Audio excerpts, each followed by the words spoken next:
அப்போ வேலையில இருந்து நிக்கிறதா முடிவு பண்ணிட்ட. நீங்க என்ன வேணா சொல்லுங்க சார், என்னால அந்த ஆளோட சேர்ந்து வேலை பார்க்க முடியாது. இத சொல்றதுக்கு தான் என் வீடு தேடி வந்தியா? அப்படி என்னப்பா தப்பு பண்ணிட்டான்? சார் அந்த ஆள் காதுல புகுந்த எறும்பு மாதிரி சார். கொடையில குடைச்சல் எனக்குல தெரியும். உனக்கு குடைச்சல் இருக்கிறதுனால அவனை வேலையில இருந்து நீக்கணுமா? அப்ப இதுக்கு என்னதான் வழி? ஒரே ஒரு வழி இருக்கு. என்ன சார் அது? பேசாம நான் வேலையில இருந்து நின்னுற வேண்டியதா? இந்த பாருப்பா, இப்படி அடிக்கடி கோவப்பட்டேன்னு வச்சுக்க, கடைசியில உன் வாழ்க்கை என்ன ஆகும் தெரியுமா? கோவிந்தா கோவிந்தா. அதேதான். இரு வர்றேன். போன் வரும். ஆம்பளையா இருந்தா நீ பேசு, பொம்பளையா இருந்தா நான் பேசுவேன். அடடடடடட, நீயா?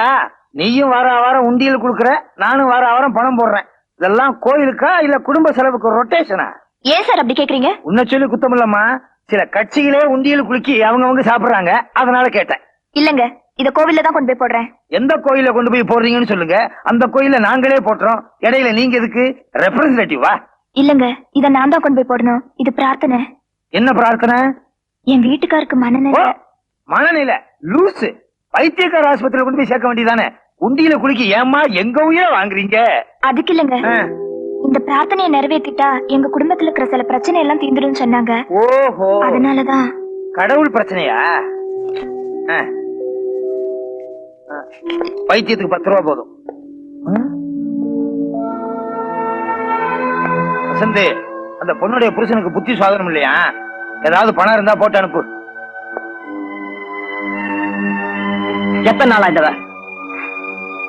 கேட்டி நான் புத்தி சுவாதீனம் இல்லாதவனா? அண்ணன் தங்கச்சிமா சீப் டிராமா போட்டு என் மனசை மாத்திலான்னு பாக்குறீங்களா? அது இந்த ஜென்மத்துல நடக்காது. என்னங்க?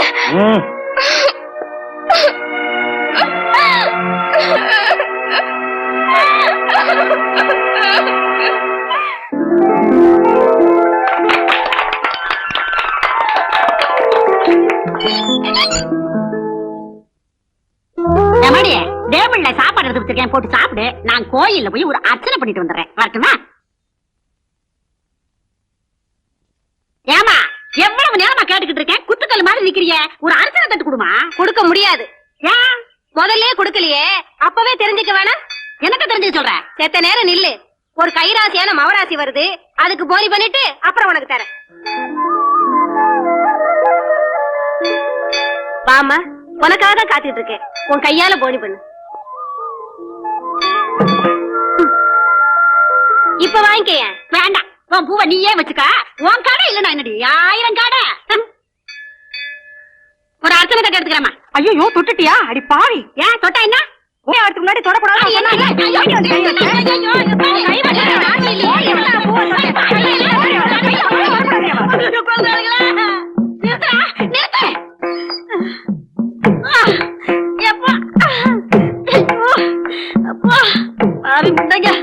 என்னாடி அடிச்சு விட்டாளுங்க?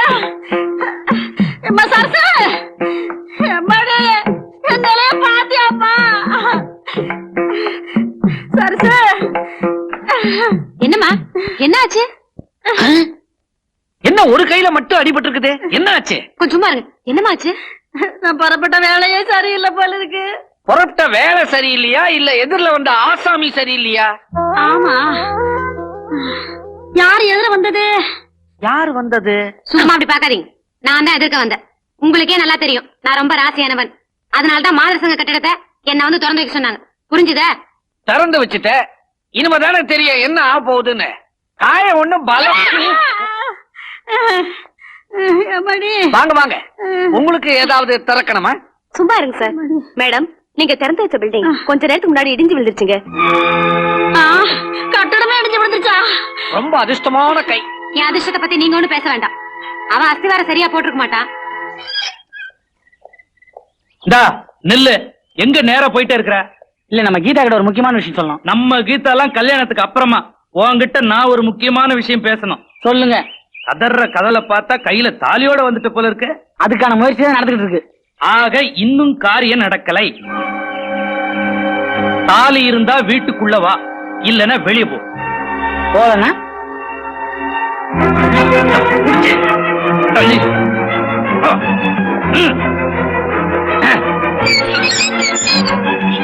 என்னையே வெளில தள்ளிட்டீங்களா? வரேன். போடா. எத்தனை லவ் ஸ்டோரி பார்த்தவனா? கீதா, இனிமே அந்த பையன் இந்த பக்கம் வரவே மாட்டான். விரட்டிட்டேன்ல.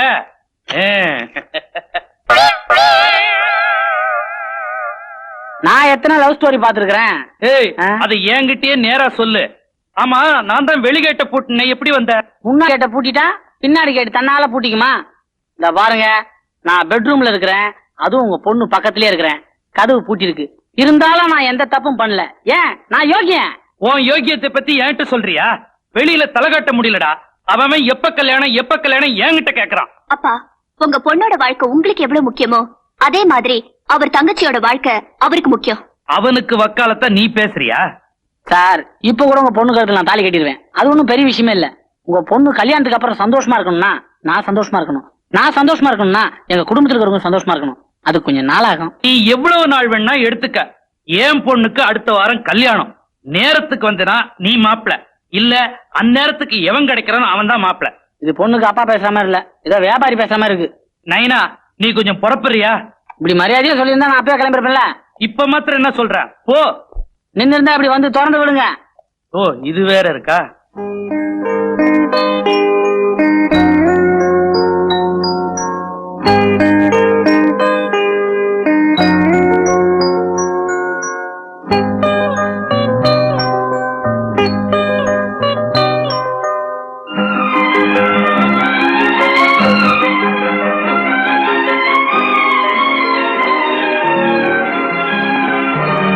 ஸ்ரீராம்ஜி எழுதிட்டு இருந்தேன்.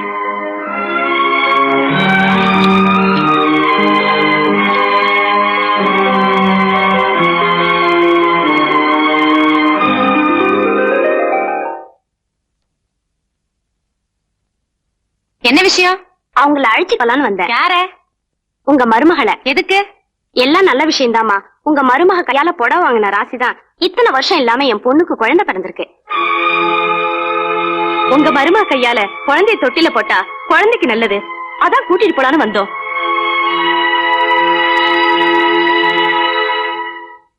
எங்கன்னா போயிட்டீங்க? என்ன விஷயம்? காலையில இருந்து தங்கச்சிக்கு காணோம். வக்கீல் நோட்டீஸ் எல்லாம் எடுத்து பார்த்துட்டு ஒரு மாதிரியா இருந்துச்சு. எனக்கு என்னவோ பயமா இருக்கு.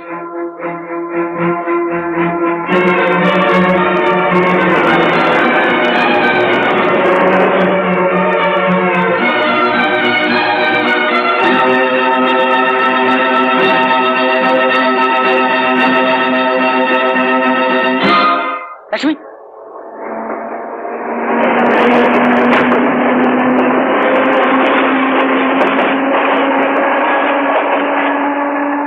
கத்திரிக்காய் இல்லையா வெண்டைக்காய் வாங்கிட்டு வரேன். அப்புறம் என்ன புளி வெங்காயம்? எங்க போயிட்டீங்க?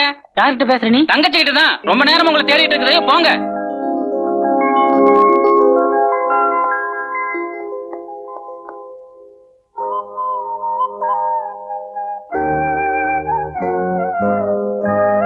மாவு மிஷினுக்கு போயிருந்தேன். அங்க கரண்ட் கட் ஆயிடுச்சு. அதான் லேட் ஆயிடுச்சுனே. நல்ல பொண்ணுமா நீ. கரண்ட் கட்டணும் வீட்டுக்கு வர வேண்டியதானே? நான் என்னமோ இதுன்னு பயந்துட்டு எங்கெங்க போய் தேட்டு வரேன். ஏன்னு ரொம்ப பயந்துட்டியா? நீ எனக்காக இவ்வளவு கஷ்டப்படுறப்போ முட்டாள்தனமா நான் அந்த மாதிரி முடிவுக்கெல்லாம் போக மாட்டேன். அவரோட என்ன சேர்த்து வைப்பேங்கிற நம்பிக்கை எனக்கு இன்னும் இருக்குண்ணே.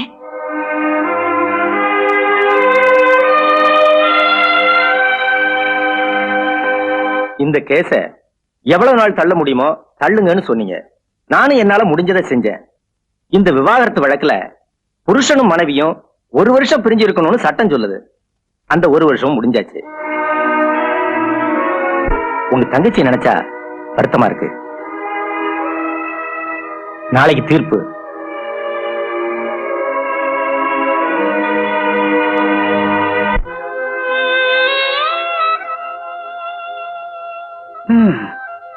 மா, நாளைக்கு அவங்க தங்கச்சி கேஸ்ல தீர்ப்பு.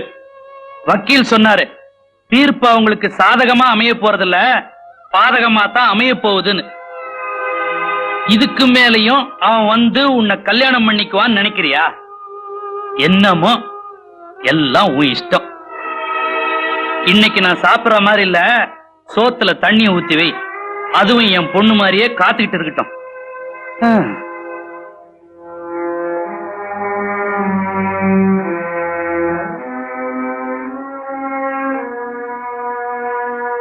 என்னப்பா இன்னும் நீங்க தூங்கல? தூக்கம் எப்படிப்பா வரும்? நாளைக்கு கோர்ட்டு சொல்ல போற தீர்ப்பு அந்த பொண்ணை மட்டும் இல்ல, நம்ம குடும்பத்துக்கும் பாதிக்கலாம். அப்படி ஒரு நிலைமை வராம இருக்கணும்னா அது உன் கையில தான்ப்பா இருக்கு. இப்ப என்ன என்னதான் பண்ண சொல்றீங்க? தயவு செஞ்சு பழசெல்லாம் மறந்துட்டு அந்த பொண்ணை கூட்டிட்டு வந்து குடும்பம் நடத்துப்பா. இத பாரு, இப்ப கூட ஒண்ணும் கெட்டு போயிடல. நீ சரின்னு சொன்னீன்னா நீ அவளோட வாழறதுக்கு எல்லா ஏற்பாடையும் நான் பண்றேன். சரின்னு சொல்லுப்பா. பேசி முடிச்சாச்சா? இனி எதையாவது சொல்லி என் மனசை கலைக்கணும்னு பார்த்தா நான் இருக்க வரைக்கும் நிச்சயமா அது நடக்காது. இனி எந்த காலத்திலயும் அந்த பொண்ணு இந்த வீட்டுக்குள்ள வர முடியாது. அது மட்டும் இல்ல, என் பேச்சை மீறி என் பையன் எதையும் செய்ய மாட்டான். ஞாபகம் வச்சுக்கணும். வீணா எதையும் கற்பனை பண்ணாம பேசாம போய் படுத்து தூங்குங்க.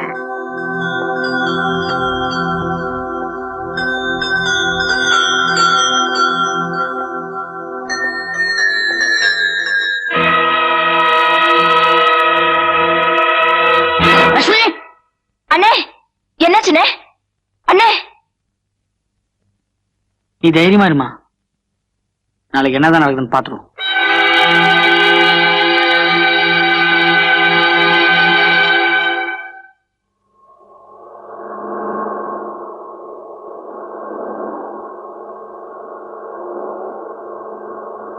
என்னங்க சொல்லு. தீர்ப்பு கிடைச்ச உடனே நேரா கோயிலுக்கு போய் அர்ச்சனை பண்ணிட்டு வரணும். எதுக்கு? இன்னையோட நம்மள பிடிச்ச சனி விடுது இல்ல, அதுக்காதான். ஆமா ஆமா.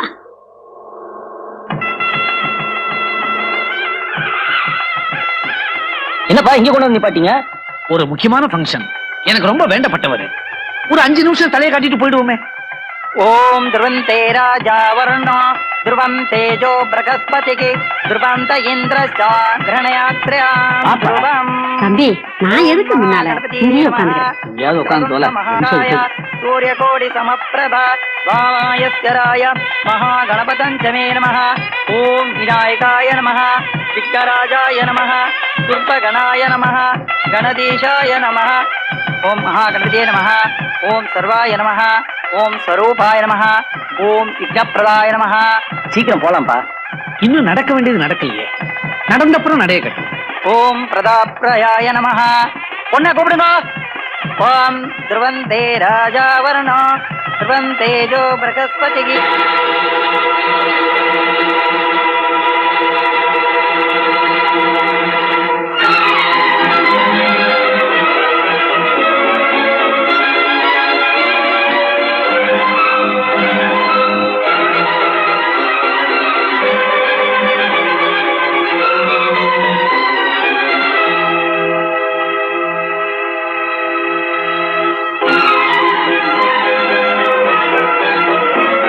எங்க கோர்ட்டுக்கு தானே கிளம்பிட்டீங்க? இருங்க, கையோட நானும் வந்துடுறேன். அதுக்கு முன்னாடி ஒரு சின்ன ரெக்வஸ்ட். ரெக்வஸ்ட்னா என் தங்கச்சிக்கு மறுபடியும் வாழ கொடுங்கன்னு கேட்பான்னு எதுவும் தப்பாலாம் நினைச்சுக்காதீங்க.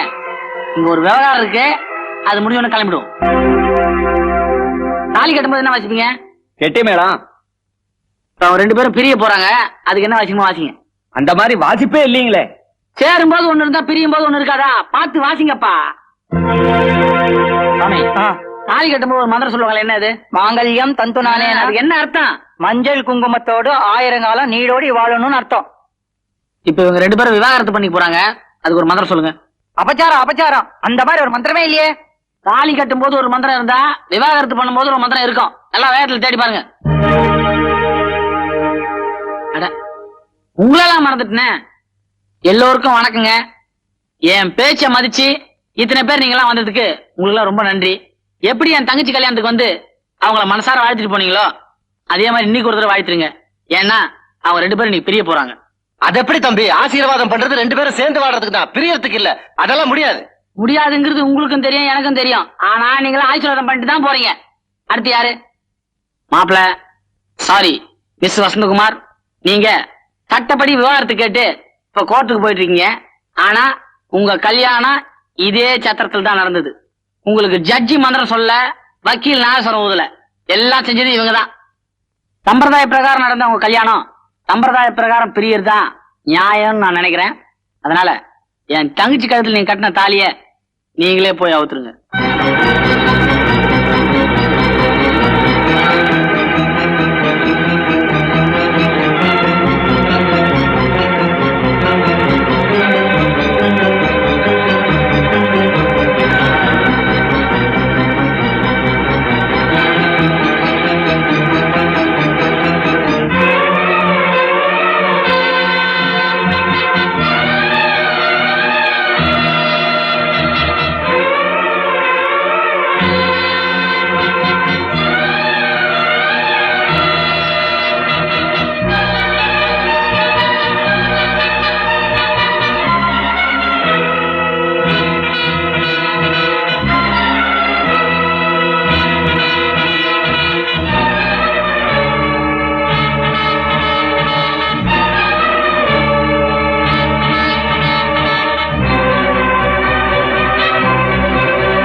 சரி இங்க ஒரு மாங்கல்யம் இருக்கு அது என்ன பண்றது?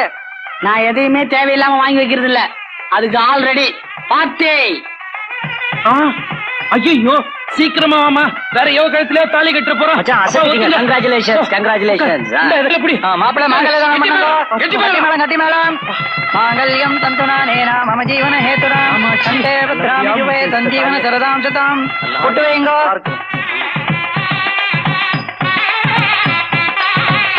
மாங்கல்யத்துல பொட்டு வைங்கோ. தீர்க்கமாயோ